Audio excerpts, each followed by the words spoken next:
দর্শক স্বাগত জানাচ্ছি 24 ভয়েসের পক্ষ থেকে। আমি আব্দুর রহমান হীরা এবং এই মুহূর্তে অবস্থান করছি আমরা জৈন্তাপুরে। দর্শক আপনারা জানেন যে জৈন্তাপুর একটি রাজ্য ছিল, জৈন্তা রাজ্য। আর অনেকেই এই রাজ্যটি শাসন করেছেন। আর এই রাজ্যে এখনো পর্যন্ত কিছু ধ্বংসাবশেষ রয়ে গেছে। আর কিছু স্মৃতি হিসাবে আজ অবধি একটি গেটের কিছু অংশ আমরা দেখছি এখন পর্যন্ত কালের সাক্ষী হয়ে দাঁড়িয়ে রয়েছে। আর সেই গেটটি আপনাদেরকে দেখাচ্ছি আমরা। আর এই গেট সম্বন্ধে বিস্তারিত জানবো। এখানে যারা স্থানীয় মানুষ আছেন আমরা ওনাদের কাছ থেকে বিস্তারিত জেনে নিব। এখন পর্যন্ত যেসব অংশ এখন পর্যন্ত কালের সাক্ষী হয়ে দাঁড়িয়ে রয়েছে, আমরা সেসব অংশ আপনাদেরকে আমরা দেখাচ্ছি। ঐতিহ্যবাহী জৈন্তা রাজ্যের এক সময়ের যারা খুব প্রভাবশালী রাজা ছিলেন, তারা যারা যারা এই রাজ্য শাসন করেছেন, তারা হয়তোবা আমরা সঠিক নাম জানি না, কোনো একজন এই গেটটি নির্মাণ করেছিলেন। আর এই গেটটি এখন পর্যন্ত কালের সাক্ষী হয়ে দাঁড়িয়ে রয়েছে। এই দেখুন, গেটের চওড়া প্রায় 7 ফিট হবে। আমরা আপনাদেরকে দেখাচ্ছি এই গেটটি এবং এই গেট সম্বন্ধে বিস্তারিত জানার চেষ্টা করব। আমরা যতটুকু জানি ততটুকু আপনাদেরকে জানানোর চেষ্টা করছি। এই গেটটি হচ্ছে একটি বাড়িতে প্রবেশের গেট, আমরা আপনাদেরকে দেখাচ্ছি। আর এটি হচ্ছে একটি কবরস্থানের গেট। এই দেখুন, কয়েক শত বছর পূর্বে এই গেটটি এখানে নির্মাণ করা হয়। এক ধরনের ছোট ছোট ইট দিয়ে, চুন সুরকি দিয়ে এই গেটটি নির্মাণ করা হয়। আমরা বিস্তারিত জানার চেষ্টা করব।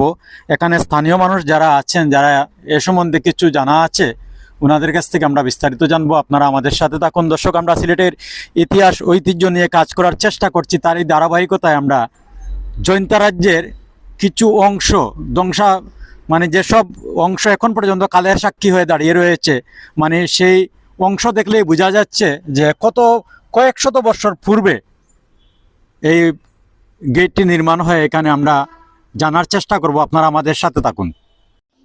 দর্শক, আমরা এই গেট সম্বন্ধে বিস্তারিত জানার চেষ্টা করব। এই এলাকার স্থানীয় মানুষ যিনি, ওনার কাছ থেকে আমরা এই গেট সম্বন্ধে জানার চেষ্টা করব। আপনি যদি একটু বলেন যে এই গেটটি আসলে এখানে কি ছিল এবং এই গেটটি কে নির্মাণ করেন, যদি বিস্তারিত একটু বলেন।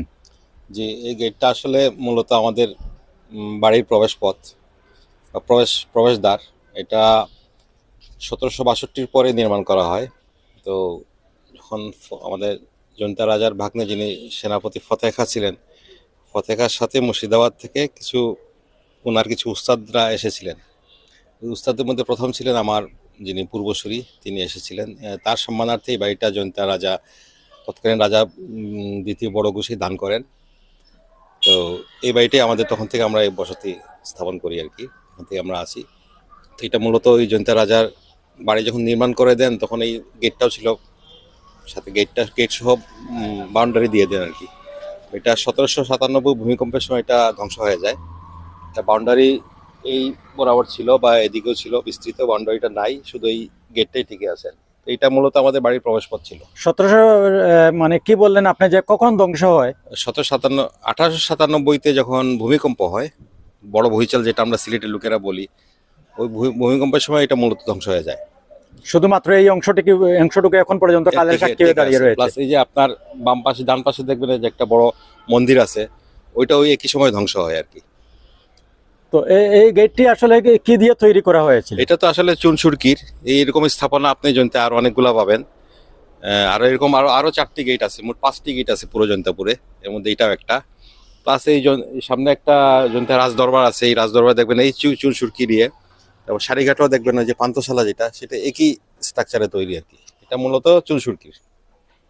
তো আপনি বলছেন এটা আপনাদের পূর্বপুরুষের বাড়িটা ছিল এখানে? জি জি, আমার এটা জৈন্তা আপনি যদি পূর্বপুরুষের নামটি একটু বলেন। এটা হচ্ছে আমার পূর্বপুরুষ যিনি প্রথম আসেন মুর্শিদাবাদ থেকে ফতেহ খাঁর সাথে, উনি হচ্ছেন পীর কাসিম শাহ বা মোহাম্মদ কাসিম নামে পরিচিত, এবং বাংলাদেশের অনেক ইতিহাস বইয়ে ওনার নাম পাওয়া যায়। আপনি কত নম্বর জেনারেশন? আমি হচ্ছে গিয়ে বর্তমানে আমি হচ্ছে 7 নম্বর। আমার পরেই আমার পিছনে 8 নম্বর আছেন। 7 এবং 8 নম্বর জেনারেশন চলছে চলছে এখন। হ্যাঁ। তো অনেক অনেক ধন্যবাদ। আপনি যদি একটু আপনার পিছনে আরেকটি ছোট গেট আছে, সেই গেট সম্বন্ধে একটু বলবো আমরা, আপনি যদি এখানে চলে যান। এই গেট সম্বন্ধে যদি আপনি বিস্তারিত একটু বলেন। আচ্ছা, এই গেটটা মূলত ছিল, বলি আপনাকে, এটা আমাদের পূর্বপুরুষ আসার আগেও এখানে যে কোনো একজন অলি আল্লাহ শায়িত ছিলেন। কে ছিলেন বা গেছেন এটা এই সম্পর্কে কোনো ইতিহাসে কোনো ইয়ে নাই, জানা নাই, কারো জানা নাই, এটা একেবারে অজ্ঞাত।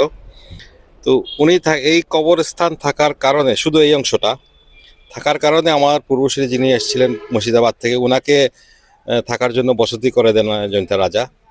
এই সুবাদে আমাদের এখানে বসতি বা বাড়ি পাওয়া আর কি হয়। তৎপরবর্তীতে এখানে আমার পূর্বপুরুষরা অনেকেই শায়িত হয়ে গেছেন, বা এখানে ওনাদের মানে এখানে এখন এখন এখন গুরুস্থান হিসাবে আছে। গুরুস্থান হিসেবে, হ্যাঁ, এটা এই যে আপনার বাম পাশে দেখবেন কবরস্থান, এটা আমাদের পারিবারিক কবরস্থান। হ্যাঁ, এটা আমাদের পারিবারিক কবরস্থান। এটাও মানে এই কবরস্থানটা এটাও 300 বছরের উপরে হয়ে 300 গেছে। বছরের উপরে হয়ে গেছে। অসংখ্য ধন্যবাদ। আমরা যে সামনে যে ধ্বংসাবশেষ দেখছি, একটি কালী মন্দিরের ধ্বংসাবশেষ, সেই মন্দির সম্বন্ধে এবং ধ্বংসাবশেষ সম্বন্ধে যদি আপনি কিছু বলেন, কবে এই মন্দিরটি ধ্বংস হয়েছিল? এই মন্দিরটি অলমোস্ট ধারণা করা হয় 1600 শতকের এটা মন্দির, একটা কালী মন্দির। তো এটা ছিল জয়ন্তা রাজাদের ব্যক্তিগত মন্দির। একজন পুরোহিত ছিল ভিতরে, পুরোহিতের ঘর ছিল। তো এটা 1897 বড় ভূমিকম্পতে এটা ধ্বংস হয়ে যায় সম্পূর্ণ আর কি। তো এটা মূলত রাজারা নিজেরাই ব্যক্তিগতভাবে ব্যবহার করতেন আর কি, এই মন্দিরটা। এই ধ্বংস হওয়ার পর থেকে এখন পর্যন্ত এভাবে পড়ে আছে, এটা কোনো কোনো ধরনের সংরক্ষণ এই হয়নি। অংশটুকু কি সংরক্ষণে রেখেছেন? না, কেউ সংরক্ষণ করেনি, এগুলো পাবলিক যেভাবে পারে সেভাবে সংরক্ষণ করতেছে। এটা সরকারি কোনো অনুদান কখনো আসেনি, সরকার কখনো কোনো এটা নিয়ে মানে এভাবেই আছে, এভাবে পড়ে আছে। অসংখ্য ধন্যবাদ। ভয়ানক একটি মন্দির এখন পর্যন্ত এভাবেই রয়েছে। প্রায় মন্দিরের বয়স প্রায় 400 বছর ধারণা করা হচ্ছে। বড় ভূমিকম্পের সময় এই মন্দিরটি ধসে পড়ে, আর ধ্বংসাবশেষ আজ অব্দি এরকম কালের সাক্ষী হয়ে এভাবেই রয়েছে ধ্বংসাবশেষটুকু।